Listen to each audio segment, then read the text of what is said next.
ఆపద. చూడండి పిల్లలు, ప్రకృతిని గౌరవించకపోతే మనం ఎదుర్కోవాల్సిన సమస్యలు ఈ చిన్న కథ ద్వారా తెలుసుకుందాం. ఇది చాలా ఇంట్రెస్టింగ్గా ఉంటుంది పిల్లలు, చివరి వరకు చూడండి. ఒకానొక అందమైన అడవిలో ఒక అందమైన చిలుక నివసించేది. ఆ అడవి పచ్చని చెట్లతో, రంగురంగుల పండ్లతో, స్వచ్ఛమైన నీటి ప్రవాహంతో నిండుగా ఉండేది. చిలుక తన ముద్దులు పలికే మాటలతో ఆ అడవి అందాన్ని ఆస్వాదిస్తూ సంతోషంగా ఉండేది. కానీ ఒకరోజు భయంకరమైన శబ్దాలు వినిపించాయి. పెద్ద పెద్ద యంత్రాలు శబ్దాలు, చెట్లు కూలిపోయే శబ్దాలు.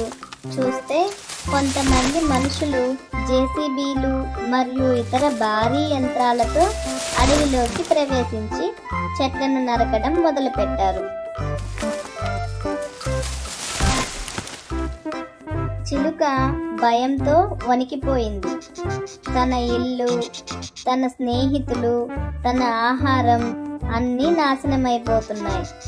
ఏం చేయాలో తెలియక అటు ఇటు ఎగిరింది.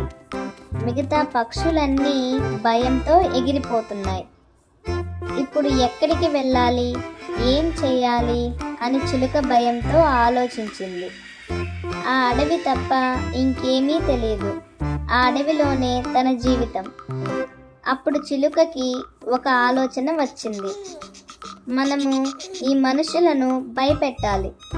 మన అడవిని కాపాడుకోవాలి. మనం అడవిలో ఉండే పెద్ద జంతువుల సహాయం తీసుకోవాలి. సింహం, పులి, ఏనుగు లాంటి బలమైన జంతువులు మనకు సహాయం చేయగలవు అని చెప్పింది. చిలుక మరియు మిగిలిన పక్షులు అడవి లోపలికి ఎగిరాయి. వారు సింహం, పులి మరియు ఏనుగును వెతకడం మొదలుపెట్టారు. చాలా దూరం వెళ్ళిన తర్వాత వారు ఒక పెద్ద గుహలో సింహాన్ని కనుగొన్నారు. చిలుక సింహానికి జరిగిందంతా వివరించింది. మా అడవిని మనుషులు నాశనం చేస్తున్నారు. మాకు మీ సహాయం కావాలి అని వేడుకుంది. సింహం చిలుక బాధను అర్థం చేసుకుంది.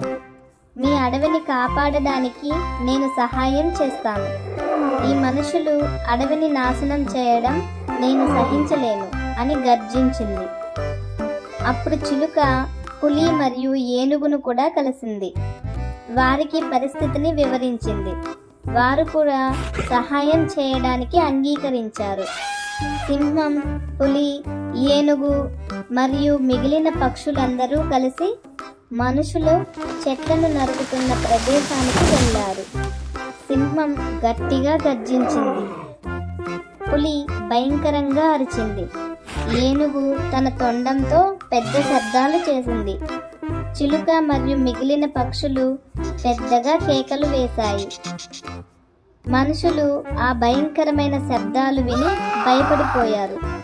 వాళ్ళు యంత్రాలను వదిలి పరుగులు తీశారు. సింహం, పులి మరియు ఏనుగు వారిని వెంబడించడంతో వాళ్ళు అడవిని వదిలి పారిపోయారు. పక్షులన్నీ మరియు జంతువులన్నీ ఆనందంతో కేరింతలు కొట్టాయి. చిలుక మరియు మిగిలిన పక్షులు సింహం, పులి మరియు ఏనుగుకు కృతజ్ఞతలు తెలిపారు. మీరు మా అడవిని కాపాడారు. మీకు మేము ఎప్పటికీ రుణపడి ఉంటాము, చిలుక కృతజ్ఞతగా చెప్పింది. సింహం గంభీరంగా నవ్వింది. మనమందరం కలిసి ఉంటే ఏదైనా సాధించగలము.